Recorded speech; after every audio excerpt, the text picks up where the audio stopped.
La vie est faite de saisons. La vie est faite de saisons. Et dans chaque saison, tu dois adopter un comportement particulier. C'est pour ça que la Bible dit, Ecclésiaste 3, verset 1, il y a un temps pour tout. Il y a un temps pour tout. Il y a un temps pour tout.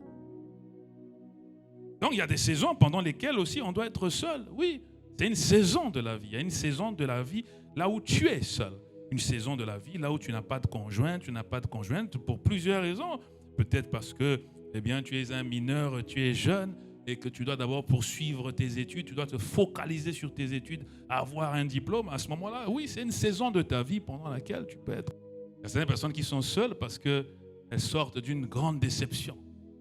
Comme je disais au premier culte, tu as donné ton cœur. Fallait pas donner. On ne donne jamais le cœur à un homme ou bien à une femme. La Bible dit dans Proverbe, Dieu dit, et mon fils, donne-moi ton cœur. Ton cœur, tu dois le donner à Dieu.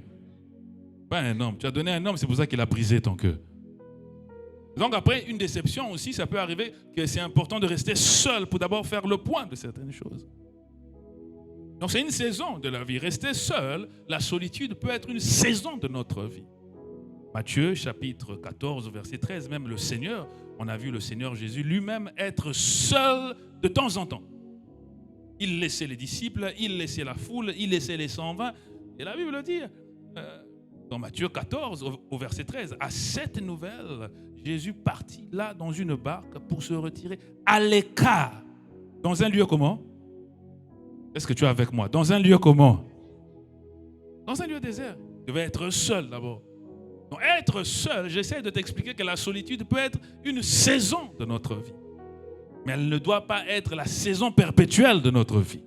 Ecclésiaste chapitre 4 au verset 9, Ecclésiaste 4 au verset 9, deux valent mieux qu'un. Deux valent mieux qu'un parce qu'ils retirent un bon salaire de leur travail.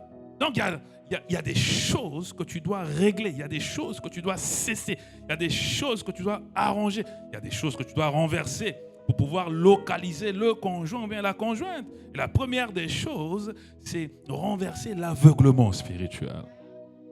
L'aveuglement spirituel. Alors, si tu es enfant de Dieu et que tu n'as pas encore compris qu'il y a des yeux physiques et qu'il y a des yeux spirituels, c'est que tu es vraiment en retard de beaucoup de choses. C'est que tu vas rater beaucoup de choses dans ta vie. De la même manière que nous avons les yeux physiques, nous avons les yeux spirituels. Si tu n'es pas capable de localiser, d'avoir les yeux spirituels grands ouverts, il y aura plein d'opportunités qui vont te passer comme ça. Il y a des opportunités de business que Dieu a poussées vers toi, que tu devais saisir, qui devaient t'ouvrir les portes financières. Parce que Dieu, quand il veut te bénir financièrement, ce n'est pas avec ton salaire. Dieu, quand il veut te bénir financièrement, il te donne une idée. Dieu, quand il veut te bénir financièrement, il te donne une idée, un investissement. Parce que dans l'investissement, il sait que ça sera un quartier libre pour donner tes bénédictions. Et donc, si tu n'as pas les yeux spirituels ouverts, ces opportunités vont te passer, tu ne verras rien. Et tu seras en train de prier, de crier, Seigneur, mais pourquoi tu ne me visites pas financièrement? Il dit, je t'ai visité, je t'ai envoyé, mais spirituellement, tu avais les yeux fermés. Et c'est le même principe pour un conjoint ou bien une conjointe. Des fois, Dieu peut te faire passer, Dieu peut te connecter divinement à quelqu'un qui sera ton secours, ton compagnon. Mais les yeux spirituels sont fermés. 2 Corinthiens chapitre 4, verset 4 nous dit comment les dieux de ce siècle comment pour les incrédules, dont le Dieu de ce siècle a aveuglé l'intelligence. Aveuglé. Donc tu as besoin de renverser, de chasser cet esprit d'aveuglement. Que tout esprit satanique qui veut m'aveugler afin que je ne localise pas un partenaire de la destinée, je vous chasse loin de moi, esprit d'aveuglement. Besoin de renverser ça. Sinon le diable va continuer à t'isoler. Luc 24, verset 16. Mais les yeux étaient et les empêchaient de le reconnaître. Quand tes yeux sont fermés, il y a beaucoup de choses que tu ne vas pas reconnaître. Tu ne vas pas reconnaître. Quand tes yeux spirituels sont fermés, il y a beaucoup de choses que tu ne vas pas reconnaître. Le Seigneur était à table avec les disciples et il a demandé à Simon-Pierre qui je suis. Et les disciples commençaient à dire, certains disent que tu es Élie, certains disent que tu es ceci, certains disent que tu es cela. Et Simon-Pierre a dit, moi je sais que tu es Dieu, tu es le Fils de Dieu. Le Seigneur lui a dit, ce n'est pas la chair qui t'a révélé cela, mais c'est mon Père Céleste qui t'a révélé cela. Donc, il y a des choses que la chair, que tu peux comprendre avec la chair, mais il y a d'autres choses qui viennent d'en haut que Dieu peut te révéler. Je ne sais pas s'il y a quelqu'un qui comprend ce que je suis en train de dire. Il y a des choses spirituelles. Donc, localiser ton partenaire, tu as besoin de l'ouverture de tes yeux. Deuxième chose que tu dois renverser quand tu es en quête de mariage ou bien d'un conjoint, n'oublie pas, même si tu es marié, ce message-là peut être une bénédiction pour quelqu'un autour de toi. Donc ne te retire pas, parce que Dieu, des fois, pour faire parvenir un message à quelqu'un, il peut passer par toi aussi. Dans la deuxième chose qui nous empêche de trouver, de localiser nos conjoints, c'est vivre son principe biblique. Donc, c'est-à-dire que tu vis, tu es une femme, tu es un homme, tu es quelqu'un qui a besoin d'un conjoint, d'une conjointe, mais tu n'as aucun principe, tu ne respectes aucun principe biblique, divin, les principes de Dieu. Si tu ne respectes pas les principes, tu risques de passer à côté de beaucoup de choses. Parce que la parole de Dieu doit être la fondation de votre relation. Je n'entends pas ton amen. Tu es d'accord avec moi que la dureté d'une maison dépend de la fondation. Les murs peuvent être beaux, hein? Les murs peuvent être magnifiques. Mais si la fondation n'est pas bonne, ça va tomber. Alors, la parole de Dieu doit être le fondement. Même le Seigneur, quand il donnait les paraboles, qu'est-ce qu'il a dit? Tu te souviens de la parabole, il a dit qu'il y a certains qui ont construit leur maison sur le sable, certains qui ont construit leur maison sur ceci, sur cela, mais ceux-là qui ont construit leur maison sur le roc, le vent a soufflé, la tempête est venue, mais la fondation était solide. Tu as besoin, Proverbe 11 au verset 11, la ville s'élève par la bénédiction des hommes droits. La vie, ce sont les hommes droits, les hommes justes, les hommes qui ont pour fondation la parole de Dieu. Ce sont ceux-là qui verront leur ville, leur maison s'élever. Donc, quand tu es devant un conjoint, quand tu es devant une conjointe, tu dois avoir des principes, des règles.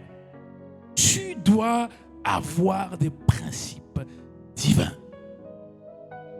Et l'un des principes clés, comme j'ai dit au premier culte, c'est le principe de ta foi et de ton salut.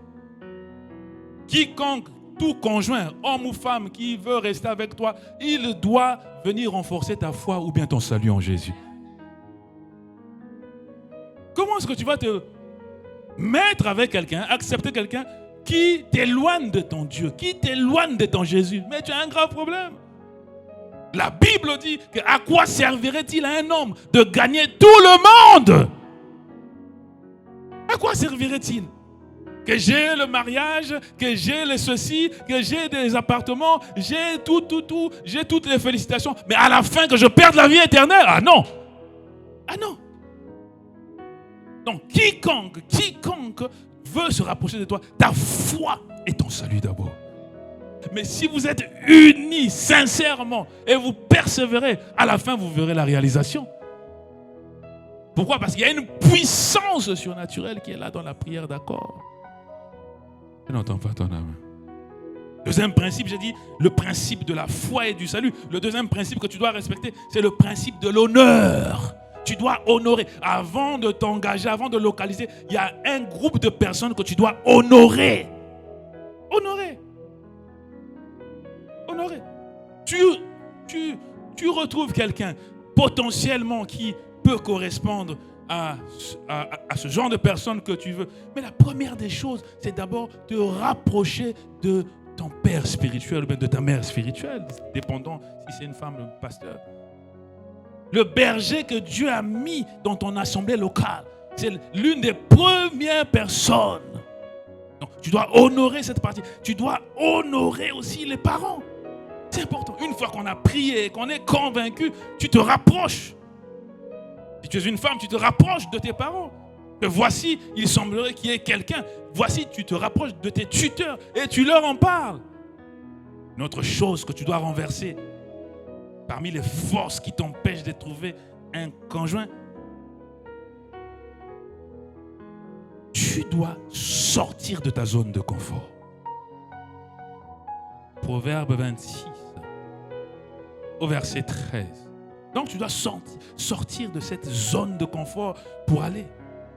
Le paresseux dit, il y a un lion sur le chemin, il y a un lion dans la rue. Donc, deux fois, on donne certaines raisons pour lesquelles on ne veut pas s'engager parce qu'il y a un lion, parce que c'est ceci, parce que c'est trop contraignant, parce que c'est ceci. Donc, à chaque fois qu'on donne certaines raisons, c'est parce qu'on veut rester dans sa zone de confort. Mais le changement de notre destinée nous attend lorsqu'on sort de notre zone de confort. Est-ce que tu as compris ce que je suis en train de dire? Ta destinée ne va pas te trouver dans ta zone de confort. Ta destinée va te retrouver quand tu sors de ta zone de confort. Quand tu sors de ta zone de confort. Dans 1 Samuel 17, au verset 20, tu te souviens comment est-ce que David est sorti de sa zone de confort pour aller dans la zone de combat. Il était dans la prairie, il était dans la prairie en train de prendre soin des brebis.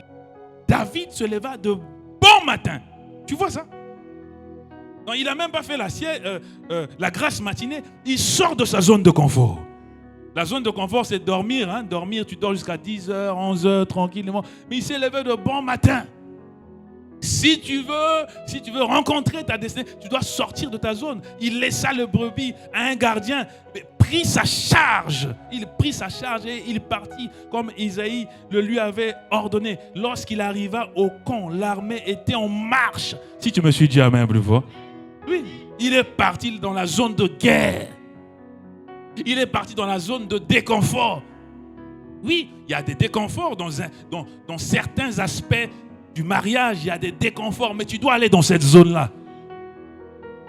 Tu dois aller dans cette... Il est parti dans cette zone pour se ranger en bataille et pousser des cris de guerre. Je n'entends pas ton amen. Oui, des cris de guerre, que nous sommes là, on va vaincre, on va gagner. Il est sorti de sa zone de confort. Et là-bas, il a rencontré Goliath. La suite, tu la connais. Il a rencontré Goliath, il a tué Goliath et c'était là le début de sa destinée. C'était là le début de sa royauté. Donc, dans tous les domaines de ta vie, tu dois sortir de la zone de confort pour pouvoir rencontrer la personne et affronter ce défi du mariage. Je n'entends pas ton amen. La quatrième chose à faire, pendant que je termine bientôt, la quatrième chose à faire, à renverser, c'est ne pas mentionner ses défis personnels. Quand tu as un conjoint potentiel que tu as rencontré, ne cache pas les défis que tu peux rencontrer potentiellement. Ne cache pas ta personnalité. Ne cache pas les challenges personnels que tu peux avoir. Je n'entends pas ton amen. Parce que ça, c'est un grand piège. Souvent, quand on rencontre quelqu'un, et on essaie de montrer juste la bonne face de notre vie. On essaie de montrer juste nos qualités. Je suis quelqu'un de très généreux. Je suis quelqu'un de très souriant. Mais la face B, je veux connaître aussi ta face B dès maintenant. Et c'est important de pouvoir présenter cela à celui qui sera potentiellement ton conjoint ou bien ta conjointe pour que vous mettiez ça en prière. Parce qu'il y a le vieil homme qui est toujours là. Paul a dit que nous devons tout faire pour rejeter, pour assujettir le vieil homme. Le vieil homme, c'est ces défauts-là qui essayent de nous suivre. C'est toutes ces mauvaises habitudes qui essayent de s'accrocher à nous. Pierre dit, on doit les assujettir. Et tu dois en parler, ne cache pas. Tu n'es pas là, tu n'es pas une fée, tu n'es pas Cendrillon. Ça, c'est les dessins animés. Si tu me suis dit amen plus fort, c'est important d'en parler. Et tel que tu me vois, eh bien, je veux qu'on prie parce que j'ai des challenges en ce qui concerne l'ivrognerie. J'ai des challenges avec l'alcool. Prions ensemble. Et Dieu va vous restaurer. Ton amen est faible, je ne sais pas si tu es avec moi. On ne cache pas, ne cache jamais les challenges personnels. Parce que Dieu n'est pas là pour te juger. Et d'ailleurs, si ton conjoint te juge quand tu lui as parlé, c'est que ce n'est pas la bonne personne pour toi. Parce que Dieu n'est pas dans le jugement. Non. Dieu n'est pas là pour juger, pour dire qui est bien, qui est mauvais. Non. Dieu, c'est un Dieu compatissant. Je n'entends pas ton amen. Oui. C'est un Dieu compatissant. Proverbe 20 au verset 17. Proverbe chapitre 20 au verset 17. Le pain du mensonge est doux à l'homme. Et plus tard, sa bouche est remplie de gravier. Au début, c'est doux. Mais à la fin, tu sais, quand tu manges des pierres, comment est-ce que c'est désagréable? Tu peux mâcher une pierre, toi. Tu peux mâcher le gravier. Donc, n'hésite pas. Et comme je disais tantôt, si cette personne te juge, c'est que ce n'est pas la bonne personne pour toi. Parce que Dieu n'est pas dans le jugement. Dieu ne juge pas. Dieu est compatissant. Dieu aide. Souviens-toi de cette femme adultère. Pas dont on a entendu parler qu'elle aurait supposé. Non, on l'a attrapée en flagrant délit. Si tu me suis dit amen plus fort. Et selon la loi, elle devait être lapidée, tuée à mort. Jésus, qu'est-ce que tu dis? Voilà, toi qui parles beaucoup, tu nous parles de la sanctification, tu nous donnes des enseignements. Bon, elle, la voilà, on l'a eu, on l'a attrapée dans là. Qu'est-ce que tu dis? Le Seigneur s'est accroupi et il commençait à écrire. Tu sais là où Dieu écrit tes erreurs, il les écrit dans le sable. Parce que quand la première pluie va tomber, je ne sais pas s'il y a quelqu'un qui comprend ce que je suis en train de dire. Il les écrit. Et lorsque le Seigneur s'est relevé, il a dit, ok, il n'y a pas de problème. Celui parmi vous qui n'a jamais péché, qui n'a jamais fait l'adultère, eh bien qu'il prenne la jette-pierre et qu'il lapide la femme. Qu'il prenne la pierre et qu'il lapide cette femme. C'est là qu'on a découvert que tout cela, c'était des mafiosos. Ils ont laissé les pierres les uns après les autres. Donc tous étaient dedans. Dieu n'est pas dans le jugement. C'est pour ça que même moi, je ne juge pas. Je ne juge pas. Tu peux faire n'importe quelle erreur. Je vais tout faire pour t'accompagner. Je ne vais jamais juger quelqu'un. Je vais jamais. Mon regard ne va jamais changer sur toi. Il faut le savoir. Mon regard, même si j'entends, même si tu me dis, même si tu te confesses que pasteur, j'ai tel problème. J'ai un problème avec l'impudicité. J'ai un problème avec mon regard sur toi ne va jamais changer. Au contraire, je veux me positionner. Je ne sais pas s'il y a quelqu'un qui comprend ce que je suis en train de dire. Je veux me positionner pour que tu sortes de là. Pour que tu sortes de là. Donc n'hésite jamais à parler. À expliquer. Parce que la critique, il y a eu plein d'exemples. Pareil pour Zachée. Un grand voleur. Voleur spécialiste professionnel du détournement. Et quand il est venu à Christ, le Seigneur a dit, je vais déjeuner avec toi ce soir. Alléluia. Et enfin, pour terminer, la dernière chose que tu dois faire quand tu es en quête d'un conjoint ou bien d'une conjointe, ce que tu dois faire, c'est que tu dois jeûner et prier régulièrement. Ne pas jeûner et prier régulièrement, c'est une grande erreur. Parce que dans la prière et dans le jeûne, il y a beaucoup de révélations qui se font. Dans la prière et dans le jeûne. Si tu es en quête d'un conjoint, tu es en quête de bâtir une famille et que tu n'es pas un homme de prière, tu n'es pas une femme de prière, tu risques de frapper à côté. Dans Acte 13, au verset 2, souviens-toi, quand ils étaient en train de chercher des apôtres qui devaient remplacer, ils avaient besoin au moins de 2 apôtres. Non seulement qu'ils avaient besoin de 2 apôtres, mais en plus, ils avaient beaucoup de travail à l'église. Et les apôtres ne voulaient pas laisser la prière. Pendant qu'ils servaient dans la prière, dans le jeûne, le Saint-Esprit a dit, le Saint-Esprit parle quand tu es dans le jeûne et dans la prière. Le Saint-Esprit dit, mettez-moi à part ces 2 personnes-là. De la même manière, quand tu es en jeûne et en prière, le Saint-Esprit peut te donner cette conviction-là que ça, c'est la bonne personne pour toi.